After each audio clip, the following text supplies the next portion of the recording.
ഈ ഒരൊറ്റ ഐറ്റം മതി ഒരു പ്ലേറ്റ് ചോറ് കാലിയാവാൻ. അപ്പോൾ ഇങ്ങനെ ഈ തോരൻ്റെ റെസിപ്പി തയ്യാറാക്കാൻ നോക്കിയാലോ? അപ്പോൾ എൻ്റെ ചാനൽ ആദ്യമായി കാണുന്നവരാണെങ്കിൽ ഒന്ന് സബ്സ്ക്രൈബ് ചെയ്യണേ.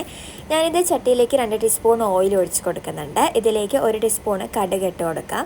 കടുക് പൊട്ടി വരുമ്പോൾ ഇതിലേക്ക് ചെറുതായി അരിഞ്ഞിട്ടുള്ള പകുതി സവോള ചേർത്ത് കൊടുക്കുന്നുണ്ട്. എരിവിനനുസരിച്ച് 3-4 പച്ചമുളക് ചേർത്ത് കൊടുക്കുന്നുണ്ട്.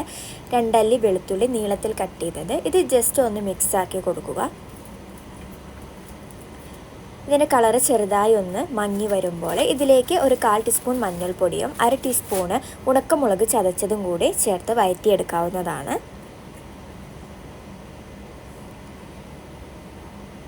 ഇനി ഇതിലേക്ക് ചേർക്കാൻ പോകുന്ന വെജിറ്റബിൾ എന്ന് പറയുന്നത് ഞാനിപ്പോൾ പടവലങ്ങ ചെറുതായിട്ട് കട്ട് ചെയ്തത്, അതേപോലെ ക്യാരറ്റ് കട്ട് ചെയ്തതുമാണ് എടുത്തിട്ടുള്ളത്. അതും കൂടി ഇതിലേക്ക് ഇട്ട് കൊടുത്ത് നന്നായി ഒന്ന് മിക്സ് ചെയ്തിട്ട് എടുക്കുക.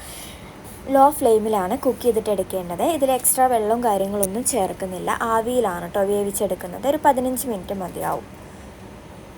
അടച്ചു വെച്ച് നമുക്ക് വേവിച്ചെടുക്കാം. അപ്പോൾ ഇത് ഏകദേശം നമ്മളെ പച്ചക്കറി ഇവിടെ വെന്ത് വന്നിട്ടുണ്ട്.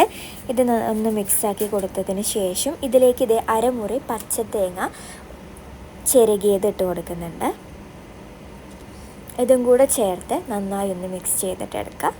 ഇത് ജസ്റ്റ് ഒരു 5 മിനിറ്റ് ലോ ഫ്ലെയിമിൽ അടച്ച് വെച്ചിട്ട് കുക്ക് ചെയ്തെടുത്ത് കഴിഞ്ഞാൽ നമ്മുടെ ഇതേ ഐറ്റം റെഡി ഇവിടെ. അപ്പോൾ എല്ലാവരും ട്രൈ ചെയ്ത് നോക്കുക. വീഡിയോ ഇഷ്ടപ്പെട്ടാൽ സബ്സ്ക്രൈബ് ചെയ്യാൻ മറക്കരുതേ. താങ്ക്